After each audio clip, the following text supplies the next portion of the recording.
Good morning, and good morning to everyone here and to everyone on Zoom. Good afternoon or evening as well. My name is Ilora Chaudhry, and on behalf of myself and of the Consortium on Gender, Security, and Human Rights, it is my pleasure to welcome you. Today's talk by Dr. Cynthia Enloe is being run as a hybrid event with a live audience here at UMass, as well as participants from around the world joining us on Zoom.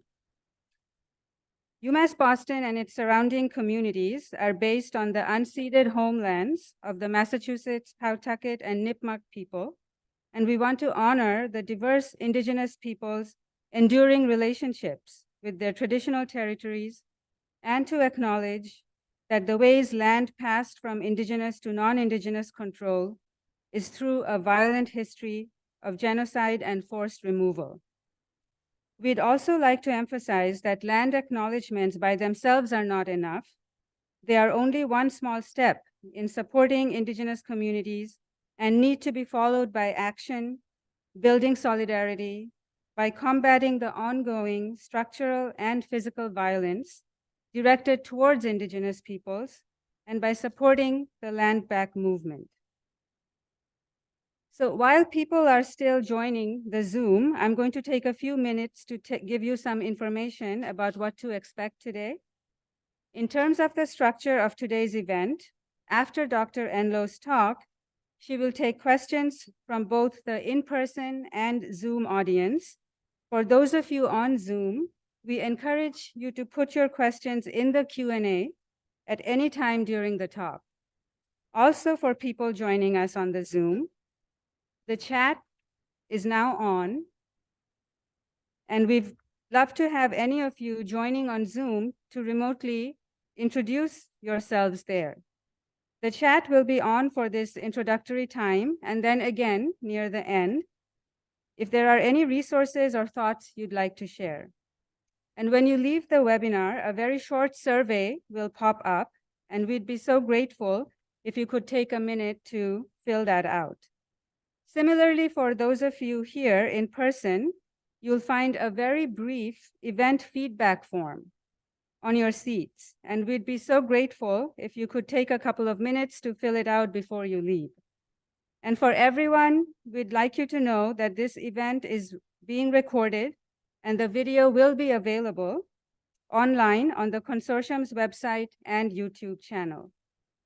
Last point, for the Zoom participants, some students here joining us at UMass will have to leave before the official end of today's webinar. So although I'm sure they will be as quiet as possible, that's the explanation in case you hear extra noises. Finally, before I introduce our speaker, I'd like to thank the many UMass departments and programs that have generously co-sponsored today's event.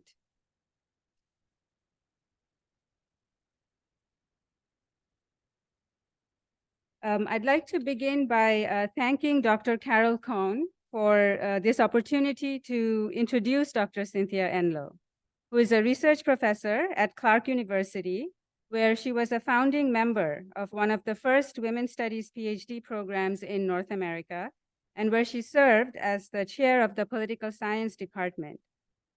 She is the recipient of many prestigious fellowships, guest professorships, as well as honorary doctorates in more institutions and countries than I can count, and her work has been translated to more than 10 languages, and also has been recognized for their extraordinary contributions to disciplines like women and gender, international relations, and political science through prominent Lifetime Achievement Awards. I'm not going to attempt to enumerate her many, many books. I'm sure I would miss some. But I just want to mention that her work is both field-defining and visionary, as well as prolific. One thing I will say about her books is they require very careful reading between the lines. Thought-provoking titles like Does Khaki Become You? The Militarization of Women's Lives, The Curious Feminist, Searching for Women in the New Age of Empire, Gender is not enough, the need for feminist consciousness, the big push, exposing and challenging persistent patriarchy, and many more, each title conjures an entire feminist archive. She poses a seemingly simple question, which leads to complex theorizing about what happens to our international understandings of politics if we make the experience of women's lives and gender central to our analysis.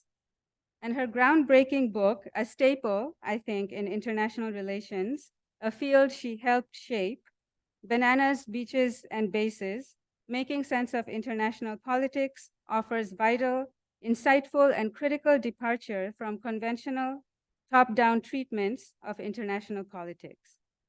Today, I also want to specially emphasize Cynthia's role as a feminist teacher and mentor who has instilled lifelong lessons and commitments among generations of feminist researchers and scholars. And I speak from personal experience here as a cohort from Clark University. We all agreed that when you enrolled in a graduate program, you don't usually think you're going to finish it with more questions than when you started. But that's what happens when you study with Cynthia.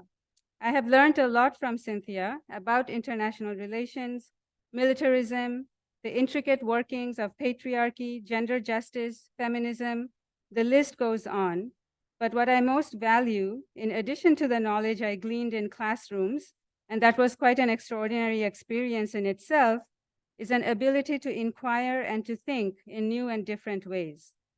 Cynthia may have written The Curious Feminist, and she is indeed a curious feminist, and she's also taught me to be a curious feminist and to apply that curiosity daily to my pedagogy and engagement with the world.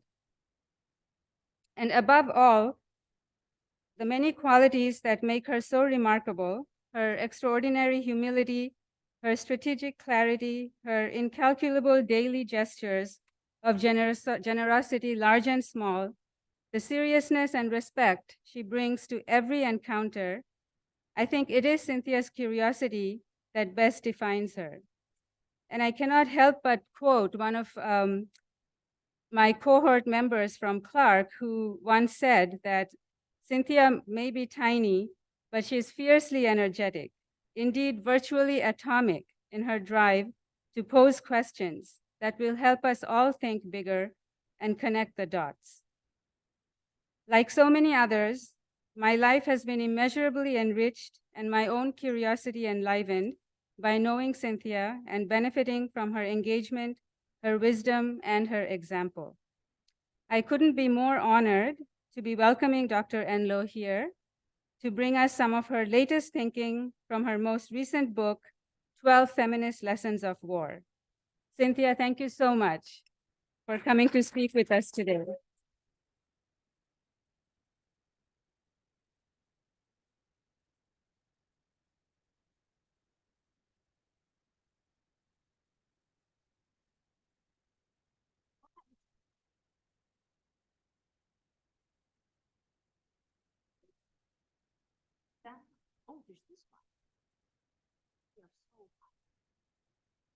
Everybody, it's so nice to see so many familiar faces and friends always. And it's great always to be at UMass Boston. It is one of the gems of higher education. Do you all know that? You all realize that you are studying in a gem? You're making it a gem by being here, honestly. Every time I ride the red line to UMass Boston, I think I'm riding on the smartest line in America. Really, I look around me, I look at everybody. I mean, I know you're just catching up on your homework and so on, but I look around me and I think, this red line car, this is where the intellectual action is, really. So I'm delighted to be here again. And of course, Carol Cohn and I go way back. Who's counting, right? But Carol and I have been partners in feminist disturbance. Is that the right? Well, that's the kind word, right? And Laura and I, okay, so who is in Laura Chowdhury's class? Raise your hands, everybody. Look around, look around, look around. Okay, you're the lucky amongst the lucky, right? Right? Because you're studying with Laura Chowdhury, one of the smartest, most valuable global feminist teachers and writers on the planet. And so you're very lucky, and I'm very glad to be in the same room with all of you. And there'll be a chance for you to, talk and ask questions. And I know a lot of you have to leave at a certain point. Okay, I just want you to know this is a secret. I want you to know how this is organized. Catherine, who along with April are the choreographers of here, they put down tape. Just before I started, they put down green tape on the floor so that I won't wander off the Zoom screen, because there was a worry. I mean, they're very much too polite to say they were worried, but there was a worry I might just, go like this. And then what would happen? So I'm going to try and stay within the tape. Thank you for doing that. That's very good. So what Carol and Elora and I thought might be really interesting to everybody today, and this is the beginning, well, it's not the beginning of a conversation. We're all in the midst of a conversation, an international conversation about war, conflict. But before the war starts, before the shots are fired, there is the militarization of our heads, the militarization of our daily lives, the militarization of our most intimate relationships. And that's what I wanted to join a conversation with you about. This newest effort, the one called 12 Feminist Lessons of War, is based on everything I've learned from Elora, from Carol, from people on Zoom like Nadine and Sandy and others. What I've learned about why you have to take women's lives seriously, not trivially, not as a human interest story, not by the way, not if you happen to have some time, not when things quiet down, but why you have to take women's complex, diverse lives seriously to make sense of any conflict you're horrified by, or any conflict you're in the midst of. How many people here in the room, and you on Zoom can shout it out in the chat, how many people in the room are pretty sure that one or other of your parents or step-parents, one or other of your grandparents have ever been trying to cope with and live in the midst of a violent conflict, whether it's called a war officially or not? How many of you know for sure? Look around, everybody. Let's see who in the room. Look around, everybody. That means you all have a lot of knowledge. And what I'd suggest, either for Elora's course or for any other course, or just because you want to be smart about how the world works, interview any member of your family, usually by themselves without somebody else in the room, about how they coped with that. What did they actually do? What kind of resources do they wish they had but didn't have?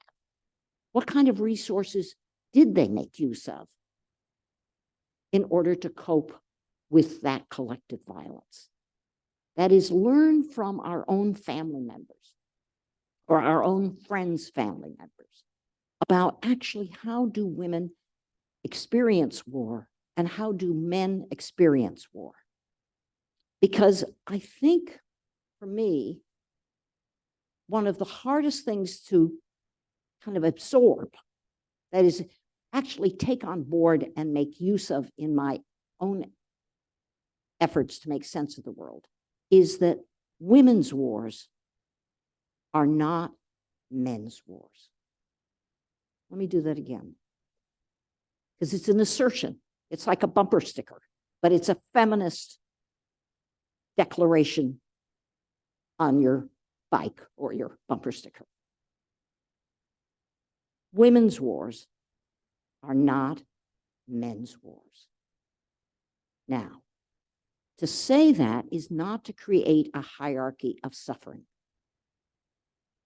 It's not to say that men are less interesting than women.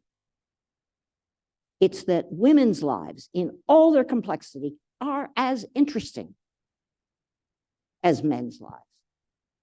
And that's in this world, not just in this country, that assertion that women's lives are as interesting as men's lives. That's a radical assertion. Why is it radical? It's radical because it goes to the root of the assumptions about who is interesting. In most parts of the world, including certainly in the United States, it is assumed that if you want to understand the world, you have to pay attention to the people with power. Now that's stupid. Because the people with power only have power because they've extracted it from everybody else in their community or in their country. And that includes women. You cannot, I've learned for many, many years, by the way, I'm a recovering non-feminist, right? Meaning I spent a lot of time in graduate school and in my first teaching jobs. And I'm embarrassed to say, even in my, see, Elora was very kind. She did not talk about the 6 books that had no feminist curiosity at all. So I spent a lot of time, I was never an anti-feminist, but I just never thought to ask about women's lives. It just never struck me that I should go beyond presidents and prime ministers and cabinet members and generals and admirals and corporate executives. I thought if I studied all of them, I would be smart about how the world works. Well, I was wrong. In fact, I wasn't just wrong, I was naive. Now, naive is a term, it's an adjective that is wielded. Naive is a very powerful word. Look out if you ever use it, and look out if anyone, and this is what usually happens, tells you you're naive. Because naive is a feminized adjective. And it's used by men against other men, and it's used by men against women. And what naive means is you're unrealistic. You don't know how the world works. You're not tough-minded enough. Terrible phrase. You're not tough-minded enough to take on the realities, the hard realities of today's world. That's what, when somebody wields naive against you, that's what they're saying about you. And that is a feminized term, meaning it's used especially to challenge, well, to diminish, to marginalize, to silence somebody who other people look on as feminine. Now, being marginalized as feminine, whether you're a man or a woman, by the way, naive is used by men against men to feminize, one man trying to feminize another. Why? Because in a patriarchy, otherwise known as almost every country we know and don't necessarily love, if you live in a patriarchy, anything that is feminized, even if it's on the front page of the fashion magazine, anything that is feminized can be dismissed as unserious. And that's how you deprive people of genuine civic influence. So, women's wars are not men's wars. It says, if you want to understand any war, past or present, in today, Myanmar, in Sudan, in Kashmir, in, I'm afraid, still Congo, as well as in Gaza and Israel, as well as in Ukraine. If you want to understand any war, you cannot just look at people as if they are ungendered. You cannot talk about refugees as if you're being realistic. You have to talk about refugees as men, women as refugees. You can't just even if you're horrified, you cannot just talk about children, whether it be in Eastern Ukraine or today in Gaza. You have to ask. You don't know what you're going to find, but you have to ask, are the experiences in war the same for people who are thought of as boys and people who are thought of as girls? What little we know is we know that the experiences are not the same. Let me give you an example. Mothers and fathers, not just parents, mothers and fathers, trying desperately to protect their vulnerable sons and daughters, fleeing from war, oftentimes ending up in desperate refugee camps.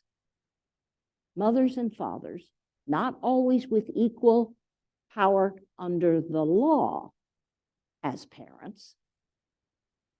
That's why you have to talk about mothers and fathers, not just parents.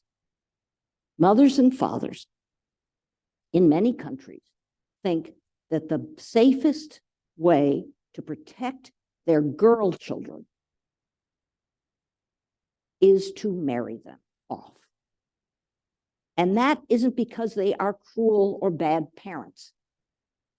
That is because they are parents, mothers and fathers, who are trying to think, well, what possibility is there to protect our girl children in the midst of so much threat, not just of ordinary violence, but sexualized violence?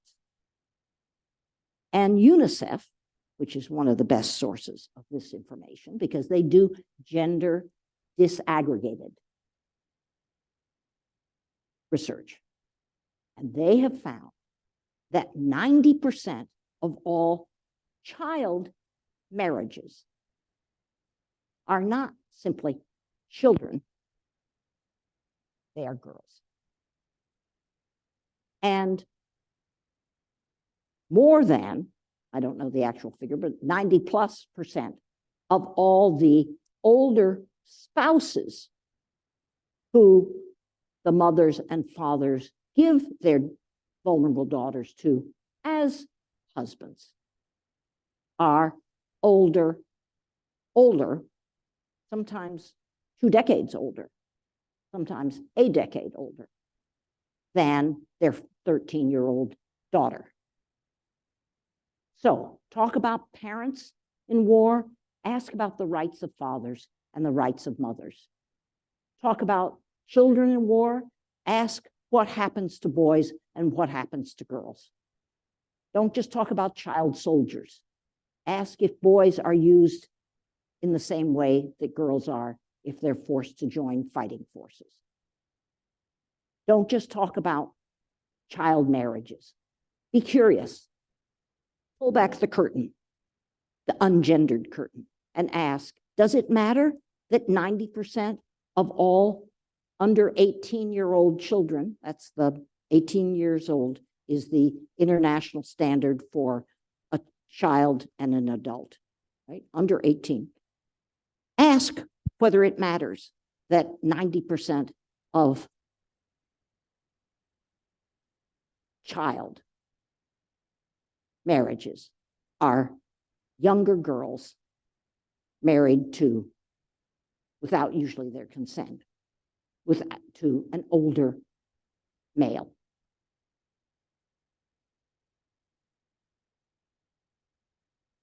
Think about coping. And this is why you're going to do those great interviews with parents and fathers and mothers and grandfathers and grandmothers and uncles and aunts, or maybe your older sibling. Even sibling is gendered. If you interview your older brother, it's going to be different than if you interview your older sister, right? Right. There are people here who know these things. Ask about paid work. Now, anybody doing gender studies, women's studies and gender studies, anybody who's doing it knows you have to ask about men's access to paid work and women's access to paid work. You know, one of the most famous, I'm back to bumper stickers again. You know, there's the elevator talk about, and you can't cheat. If you're practicing your elevator talk, it can't be the elevators to the 20th floor, right? That gives you lots of time to blah, blah, and figure out what in the hell you're saying or something. No, it's got to be the elevator talk to the 3rd floor, okay, when you practice. But bumper stickers are even harder because they have to be true to capture your point. And one of the most famous second wave around the world, second wave feminist bumper stickers is that all women work.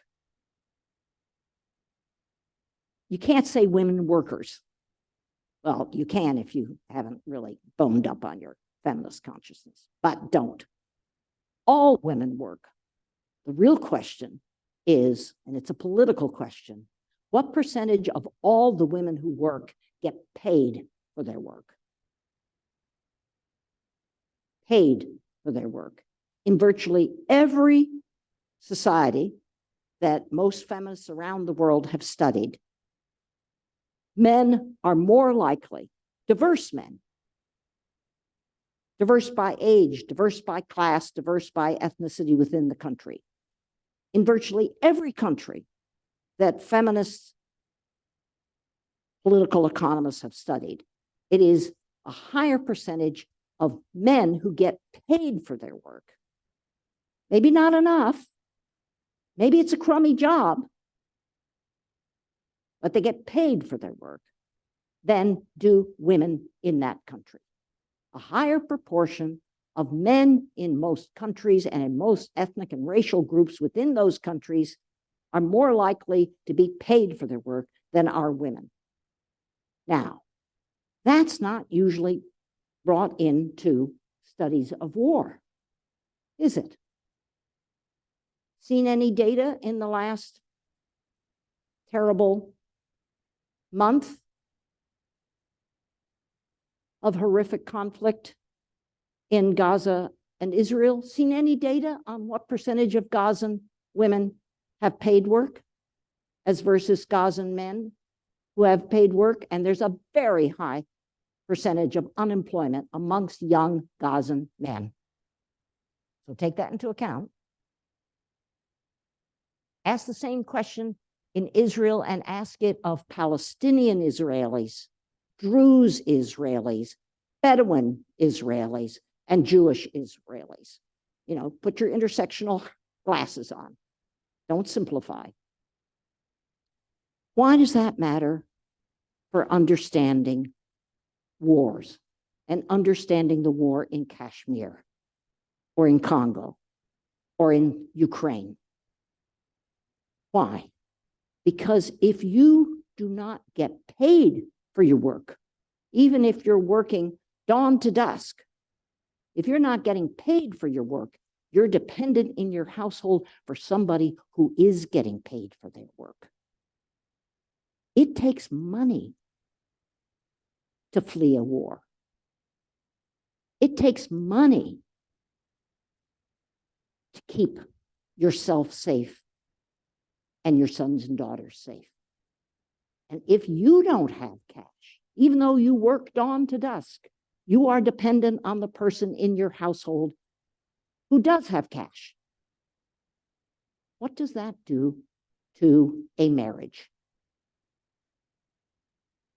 What does that kind of economic dependency do to relationships between husbands and wives when the firing starts? Oh my God, see, it's too exciting. I know. See, isn't this good? This is what friends are for. Friends are for saying you're drifting. This is good. Oh boy, this is fun. Anyway, the topic isn't fun. Being here with you all and Carol is fun. But think about it. Think how little we know about what's going on between members of the same household in Gaza, or the same household in the Bedouin community in Israel, or the same household within the same region of eastern Ukraine that are being bombarded every hour while we're distracted every hour being bombarded by Putin's military's missiles in eastern Ukraine. Here's a little, asterisk, and then down at the bottom. I love asterisks, don't you? Because it's like a comedian's aside. It's the thing they really meant. So here's the little asterisk. Vladimir Putin, the authoritarian leader of the current Russian government, Vladimir Putin, is smiling this week. Why? Because most of us have stopped paying attention to Ukraine. We're on to the new shiny thing, the new shiny thing being the new violent thing. Every time we get distracted and think, oh, Ukraine, it's a stalemate. I mean, it's not very interesting. I watch, football. I want there to be yards gained. And if there are no yards gained, I'm not very interested in that conflict.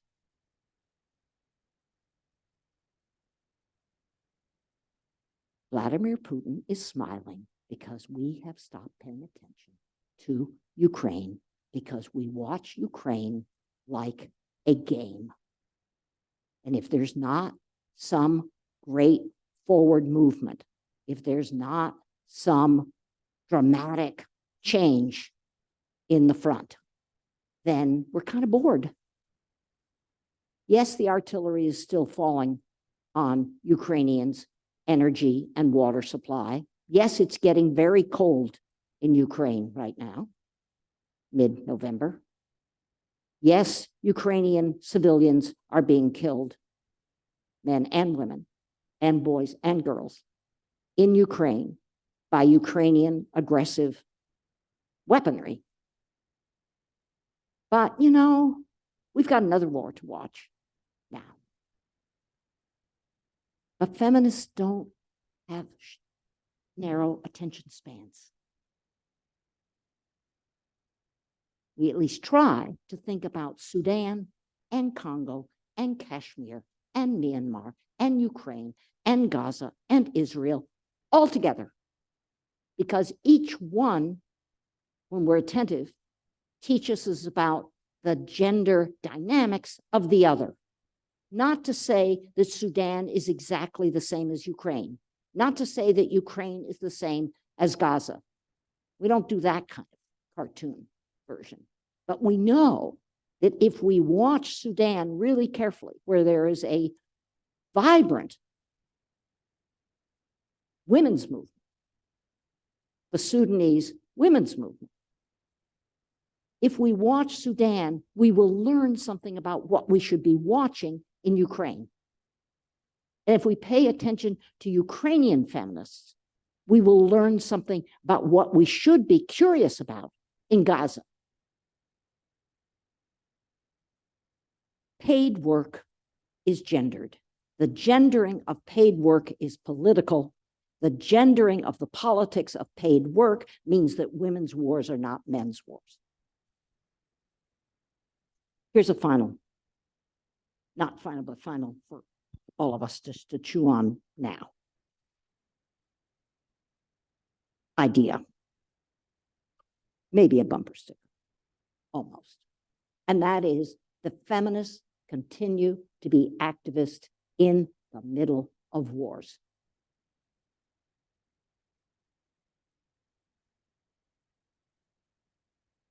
I went to University of California at Berkeley in the 1960s. And that was when University of California at Berkeley was really hot, was very political. Except, you know what? I realized it wasn't really political enough, because I was taught about how to study politics and how to study international affairs. And nobody in hip, radical, activist Berkeley of the 1960s. So don't be nostalgic for the 1960s, really. A lot of bad stuff happened in the 1960s. Nobody in my graduate education, nobody said that if you want to understand wars, how they start, how they're perpetuated, how and if they end, and what the ending is like. Nobody said, pay attention to women's organizing in the midst of war. But women do organize in the midst of war. And many women who organize in the midst of war, even if it's called humanitarian aid, is often driven by feminist ideas of equity, feminist ideas of justice, even if it's called humanitarian work. And this is true in there's a Gazan feminist movement. What's happening to it? What's happening to the Gazan feminists? What are they saying? What are they feeling they can't say? There is an Israeli intersectional feminist movement. Where are they now? What do they think they can't say? What kinds of work were they doing before October 7th that has now been shut down? Here's a group to watch. An intersectional Palestinian, Jewish, Israeli feminist group. It's called Gun-Free Kitchen Table. Gun-Free Kitchen Table. Started by a handful of Israeli, Jewish, and Palestinian women who were worried that security guards, overwhelmingly male, private security company guards, were being allowed to bring their weapons home. And that was increasing the use of guns in domestic violence. So they started very small, gun-free kitchen table. They started very small. They just wanted to push the government, the Netanyahu right-wing government, to force the company executives of these private security firms to obey the law. And the law is that companies are responsible for making sure none of their armed employees, male security guards, take home their guns. The government didn't want to do it. And now the Netanyahu, very conservative, very patriarchal government, in fact, is opening the floodgates to private individuals gaining guns they can keep in their private homes. So that gun-free kitchen table opened up a small avenue to try and take on that form of the militarization of Israeli civilians' lives, particularly to increase the security of Israeli, Palestinian, and Israeli Jewish women in the form of, at least if they were living with an intimidating partner, the partner didn't have a gun at home. Gun-free kitchen table is still trying to work in the midst of this latest escalation of violence. In Ukraine, look at the group called Women's Perspectives. Both of these groups, because they know that they're working in a globalized world, publish their findings and their demands and their organizing strategies on the web in English. That's the good news, that's the bad news, right? That any local group feels now they have to publish internationally on the web in English, even if it's their third or fourth language. Women's Perspectives. It's based in Lviv in Western Ukraine, but it is organizing against domestic violence throughout Ukraine in the midst of war. Now watch how militarism works. Domestic violence? Who's got time for domestic violence? Putin's missiles are landing in civilian neighborhoods. Who's got time for domestic violence? In English, there's a war on. Watch that phrase. There's a war on. It is used to say, keep quiet, don't be trivial. Later. My fourth bumper sticker is later, always in quotes, later is a patriarchal time zone. Meaning, anybody who says domestic violence, we'll deal with that later. Women's fair access to paid work, there's a war on later. And women who've been active in war zones in Nicaragua, in Algeria, have repeatedly found that later never comes. Because when later is later, in fact, the patriarchal roots of marginalizing women's security, marginalizing women's reproductive rights, marginalizing women's fair paid work, those roots of patriarchy, of marginalization, have gone even deeper than they were when you first raised it and were told there's a war on later. That makes women's perspectives in Ukraine, that makes those activists even more remarkable, because they're saying, in the midst of this really do or die defense against the Putin government's aggression, even in the midst of that, we will not be silent about other forms of violence against women. And in fact, what they have to find out is how to argue that actually in the midst of war is when you have to take women's rights to safe households seriously, or you'll never be able to win a defensive war. Now imagine trying to make that argument. Another Ukrainian feminist scholar that I've just had the good fortune to talk to said, she's been trying, she's a scholar, she's a professor in Ukraine. She's been trying to raise the question of Ukrainian male soldiers' sexual harassment and abuse of Ukrainian female soldiers in the middle of war. Just think how popular that is. The United States is warmongering around the world, but is not at war.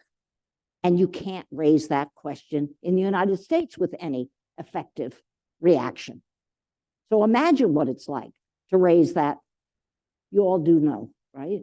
That there is a movement to try and get the US military high command to take seriously male soldiers' sexual assault on female soldiers.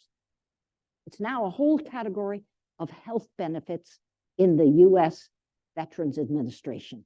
It's called, honestly, when something becomes bureaucratized, you know it is so widespread, right? It's called military sexual trauma, and bureaucratically, it's been reduced to MST. That means it is so widespread in the US military for male soldiers in uniform to sexually assault female soldiers in uniform that it's got a bureaucratic acronym. Imagine you're in Ukraine, or imagine you're in Gaza, or imagine you're in Israel, or imagine you are in Sudan, or imagine you are in Kashmir, and you try to raise that question. You won't just be told later. You'll be told you're a traitor. How dare you reveal the patriarchal realities of our heroes? How dare you? It is hard to be a feminist activist in the middle of a war, but it is exactly the time when you have to have feminist activists in the middle of war, because war privileges not all masculinities, absolutely not, but very narrow definitions of masculinity. And it silences most women unless they toe the patriotic line. Be curious. Don't be satisfied. Talk back when somebody says you're naive and tell them why you're not. You're just a feminist who wants to know how the world works. Thanks.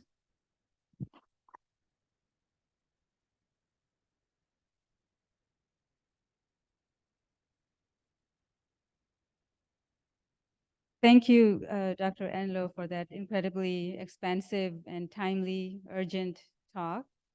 We do have about good amount of time, 25 minutes for question and answer, and I will begin by taking questions from the floor and then move to our Zoom audience.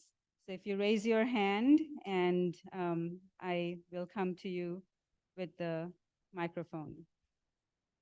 So we're going to take I'm going to start with from the people who have to leave because of their next. Right, and I'm going to start with a question from a student. So Ben. So a lot of the talk about gender is very binary. Can you hear him in the back? Can you hear him? Okay, good, thanks. So my kind of question is, how does transgender and non-binary identities fit into kind of the worldview and perspective that you're talking about? Thank you very much. Here's what happens in war, and here's what happens in militarized societies, even if they claim to be at peace. And that is all definitions of acceptable gender identity and gender behavior get shrunk. That's what militarization does. It shrinks down what is patriotic. In fact, what it does is it takes a needle, the needle of society. And you know the eye of the needle? I almost didn't pass my home ec class in Manhasset High School. So I remember very well the eye of the needle because I wasn't very good. Anyway, think of the eye of the needle. And the eye of the needle is what is acceptable in your society. And you know what happens when a society becomes militarized, especially if actually violent war breaks out? That eye shrinks and shrinks and shrinks. What it means to be a respectable woman shrinks. What it means to be manly shrinks. What it means to fit in shrinks. And all the priority is put on, are you loyal? Are you a patriot? Are you a danger to society? And so I think it's very, very tough to be outside the conventional gender boxes in war. That's true of non-binary people in Gaza, non-binary people in Ukraine, non-binary people in Kashmir. Oftentimes they try to flee, or oftentimes what you do is you try to fit in. It feels very, very dangerous not to fit in.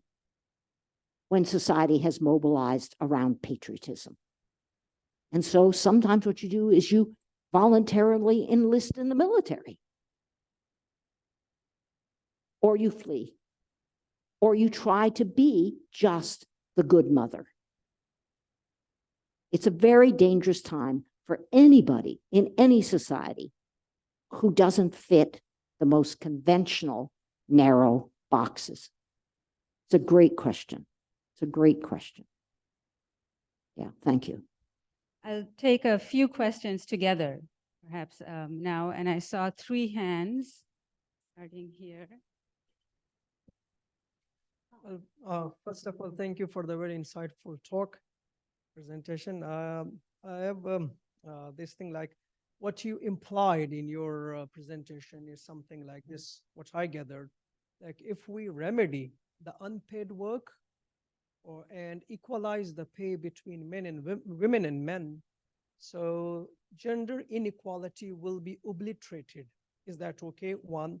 And secondly, like your talk is very modernist in its streak. For example, one size fits all. Like if we pay women in Pakistan, where I come from, or across the globe, so then this gender equality will be enshrined, suppose something like this. But what if, didn't you ignore the power from your talk, irrespective of what gender one comes from? If they are professor, I mean, we will respect them for their knowledge, no matter which gender they come from. If you are a journal, you are a woman or a man, we will respect the order because that's the power imbalance. So what about that? Thank you. Thank you very much.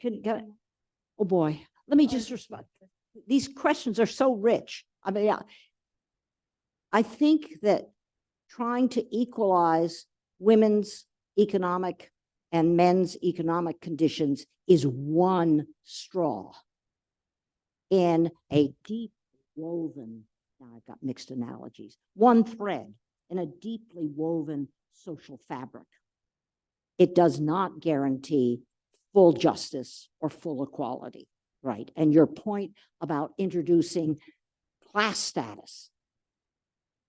So for instance, I have a good friend who's a UMass Boston PhD, and she is a Pakistani feminist political economist at LUMS, the famous management school in Lahore, right? And she is a feminist professor, and she tries to understand the lives of women in Pakistan working as low-paid, exploited domestic workers. And her whole research says both are being paid. She's being paid, and domestic workers, women working as domestic workers, including in university professors' homes, are being paid. But they are really unequal in status and in actual pay. So your point, I think, is a really valuable one. That is, any strand of patriarchal fabric needs to be, any thread needs to be teased out and looked at, but then look at what role it plays in the whole fabric, right? And I think you're right. I think that's very important. It doesn't mean that if you have gender equality in pay, you won't have war, by the way.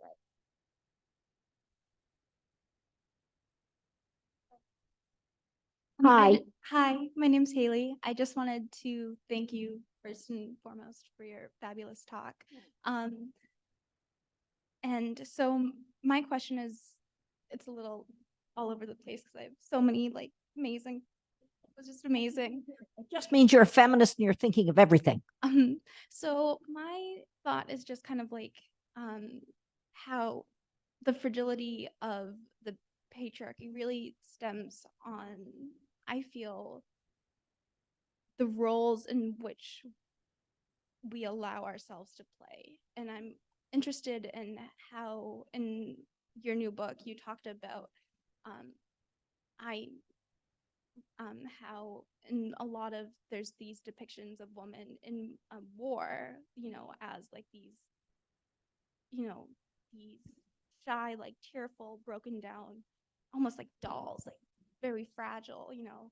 And I feel this is, you know, I feel like this victimization is kind of deception, and it's a way to keep that patriarchy in place. You know, that story kind of, I was just kind of wondering what you thought, and how, like, if we kind of keep ourselves in those boxes, and if, you know, if we, you know, agency, upliftment, and activism, how we can work through those battlefields of, you know, women's wars. Because I feel like a women's war isn't, you know, it's not like, I see it differently, and I feel like the battlefields are all over the place, and they're like on our bodies, they're in our mind, but it's just everywhere. It's what we see, it's what we eat. Thank you. You know, it's about journalists and editors and us. We all gravitate to the big photograph of women crying, as if that's the main thing women do in war. They cry. And women being pictured as crying makes us think that's what women do in war. And then we don't ask any further questions. What does she do after she's had her good cry? What did she do before she started crying? What does she think when she's crying over her son's body or her husband's body? What does she think? And as feminists, you're absolutely right. We want to know, what does she do before? What does she think during? And what's she going to do afterwards?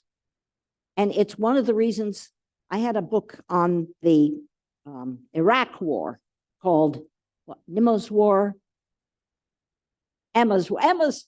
See, yeah, really, you have to have friends in the audience to remind you what you've done. It's called Nimmo's War, Emma's War, right? And the difficulty of finding a cover image that didn't show Iraqi women crying. You don't have to read the book. You don't have to buy the book, definitely. But go online and just do Nimmo's War, Emma's War, N-I-M-O apostrophe. Nimmo's War, Emma's War. About 4 Iraqi women and 4 US women in the Iraq War. But look at the cover. And the cover is by an Iranian Canadian feminist photographer. And look at those women. They are debating each other. That's what they're doing. They're sitting on their apartment house stairway, and they are deep into a big conversation. And it took about 6 of us to find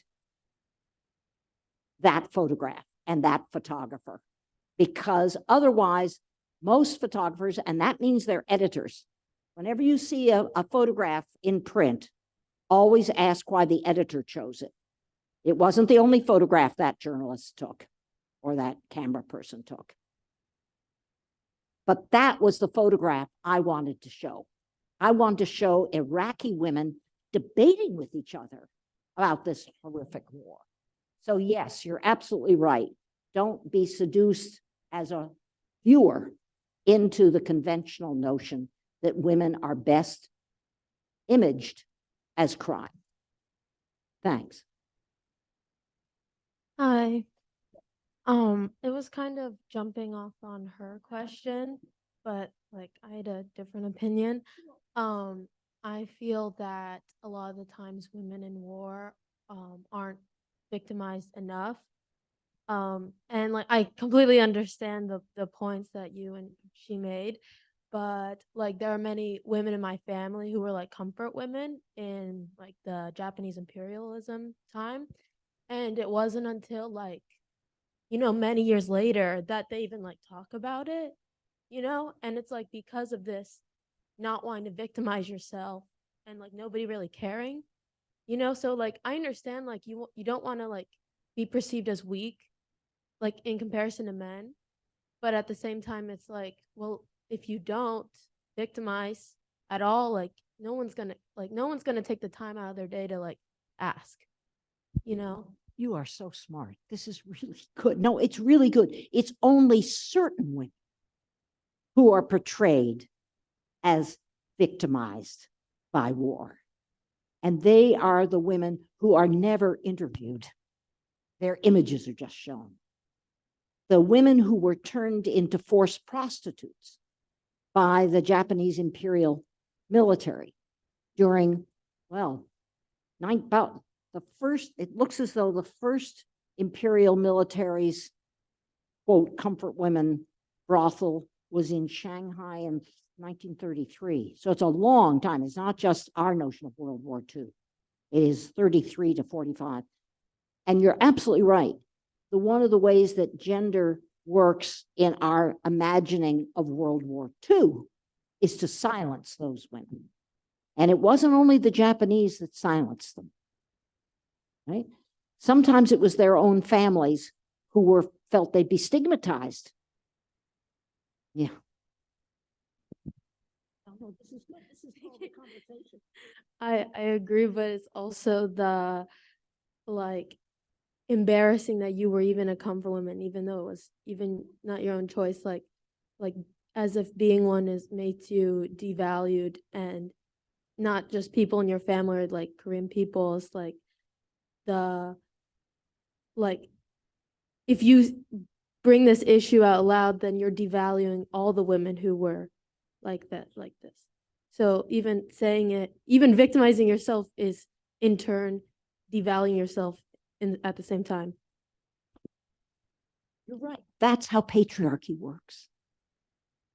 It's as if a woman who has been exploited sexually loses her honor. No woman ever loses her honor because she's been sexually abused. The man who does the abusing and his superior who organized the system, they've lost their honor. But the way a patriarchal society works is it blames the victim.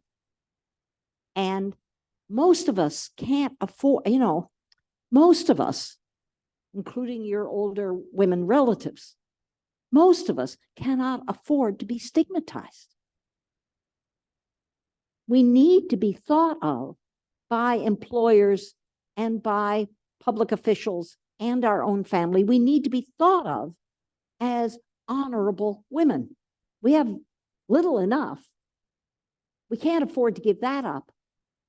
And so the women who began to speak out in the 1990s, almost 50 years, well, 50 years after the creation of the comfort women system, and almost 50 years after the end of World War II, 50 years it took these women.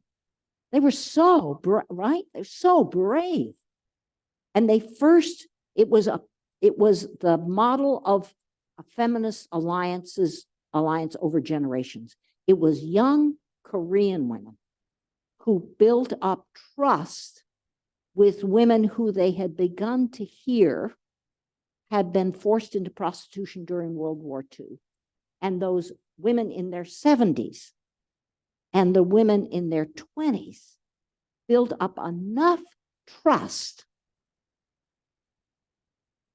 that they were willing to speak out.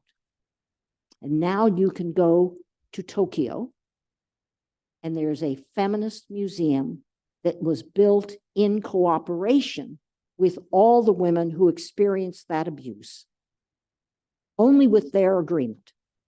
And it is called the Women's Activism Museum. And it's hidden away because it's very dangerous, because Japanese nationalists don't want to hear it. It's up on the second floor. On the first floor is a bridal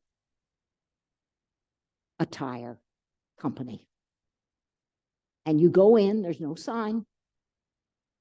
It is very dangerous in the 2020s to still tell the story that these women from Korea, China, Japan, Indonesia, Singapore want to tell.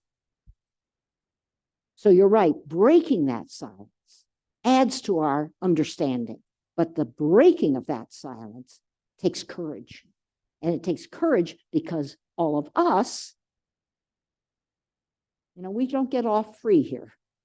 All of us slid into stigmatization. And that built the blanket of silence. Thank you. That's really, really important.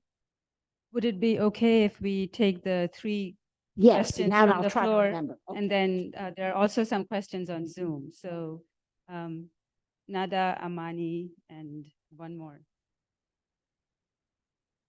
I did not actually raise my hand, but thank you so much for the opportunity. Maybe I could read, the end of chapter 7 of your book as a response. Very short. Okay. Because it speaks to the question that you asked, actually. Suhaila Abdullali, the Indian US feminist writer, activist, and rape survivor, offers a feminist caution. Quote, "It's quite a balancing act. You don't want to have a secret you can't share, but you equally don't want this one thing that happened to you to be the biggest thing on everyone's mind when they think of you. I hope being a rape survivor isn't the most interesting thing about me or anyone else."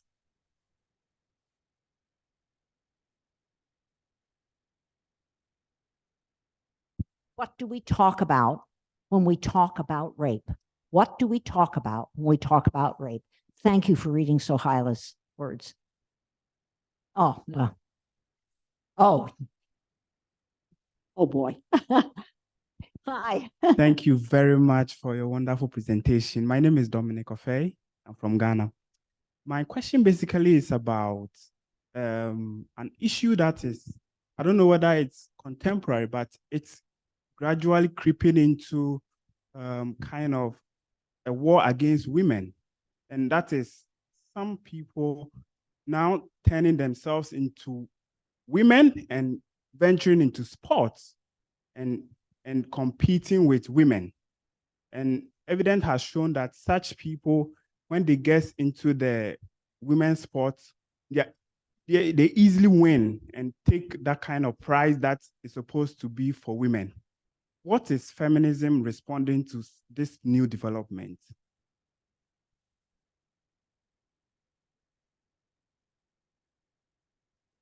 Thank you. That's a very good question. It was raised here also when we're asking about non-binary people.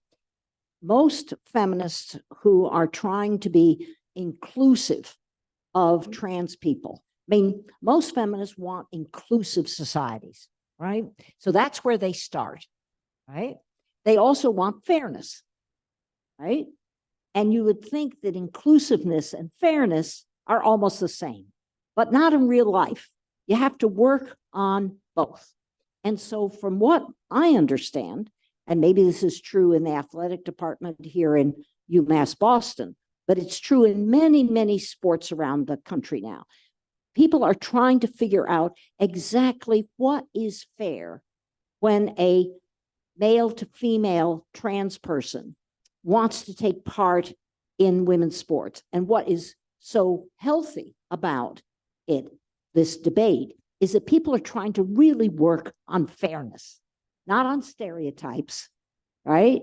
Not on kind of rigid notions of, well, they should be excluded. Oh, of course, that's not fair, but actually to work on it, and to work on it in terms of, well, when did the person join the sport in their own transition? And what is the sport like? And what kinds of sport skills are privileged? So what I would suggest, and it's true, it's going to be true in the Olympics, so watch it. Watch the people not who are wielding stereotypes. Watch the people who you trust to really work on the nitty-gritty of fairness. Because fairness is always gritty, right? Always gritty, always in the detail. Watch them. And my sense is that in soccer and in many football, in many sports, there is real effort now to work beyond stereotypes into fairness and still be inclusive, right? Right. Great. So we have a question from the Zoom audience. This is from Duncan McDonald, and his question, or their question, is, do you have any advice for young folks looking to enter the world of global affairs and how they can continue to amplify feminist perspectives and approaches to international communication and conflict resolution? That's a wonderful question. Thank you from online. I think is be curious. Always ask the gender question about masculinities, about femininities, about women, about men, about people who don't want to be categorized as either. Always ask and find out what you are going to discover. And then make that your what you find, make that your pathway into activism. But start by being curious, start by being attentive. Don't just read the headlines, don't just read TikTok, don't just read now X. Really, don't just read what it pops up in a single screen on your phone. It won't be complicated enough. And if it's not complicated enough, it won't be realistic enough. If it's not realistic, the information you're trying to gain, then you won't be an effective activist in the world. It takes time to be a feminist.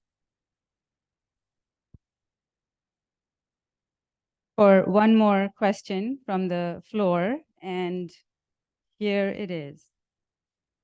Hi, Hi, how are you? I'm good. I'm Jasmine. Hey, Jasmine. So basically in your reading, when reading it, you kind of talk about how like it's important to not look at just like one certain group of women, but like every different religion and like country and everything. And it kind of reminded me, because also we see a lot of misunderstandings about different women from different parts of the world.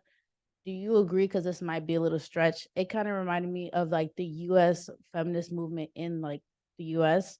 Could you agree that basically because of the misunderstanding of other women around the world, we see like less progress, just like how it was in the US feminist movement, of basically like the feminist movement like lost their potential to reach where we could be because of the division that we have between the misunderstanding of what it is to be like a white woman and the misunderstanding to be like what it is to be a woman of color?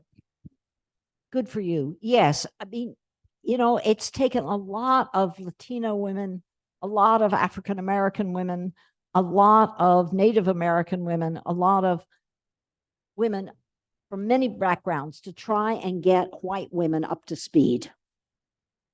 And those white women who have been most receptive, who have really listened, are the ones who are most effective, right? So for instance, Gloria Steinem, who's probably one of the most well-known white women feminists in the US, she always says it was African-American feminists who taught me to be a feminist. And the first time she did any activism, she went on the road invited by an African-American feminist to speak to small community groups. And she said, that was my education, right?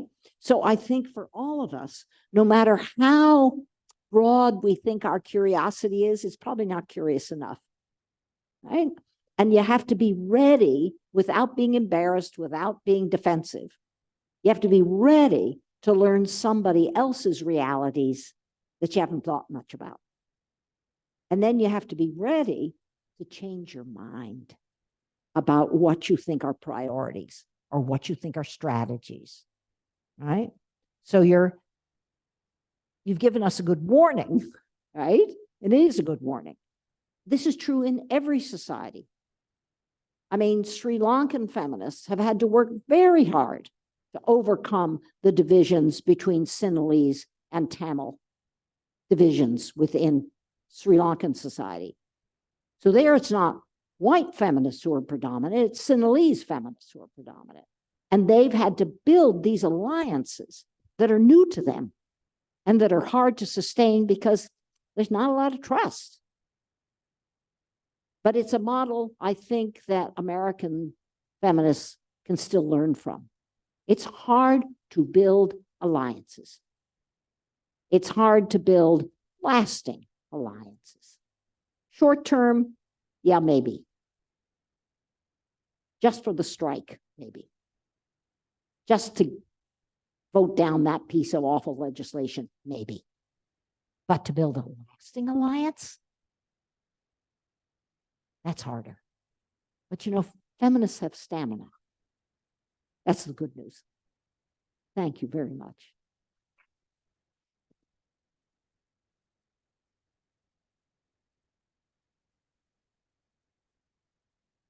Thank you again, Dr. Enloe and the consortium, Dr. Kohn and Catherine and April and everybody in the audience and Zoom audience for joining us today. And just a reminder to fill out the survey before you go. And I know that I didn't get to a couple of people who raised their hands. If you'd like to come up and talk to Dr. Enloe, please feel free. We'll be here for a few minutes. Thank you.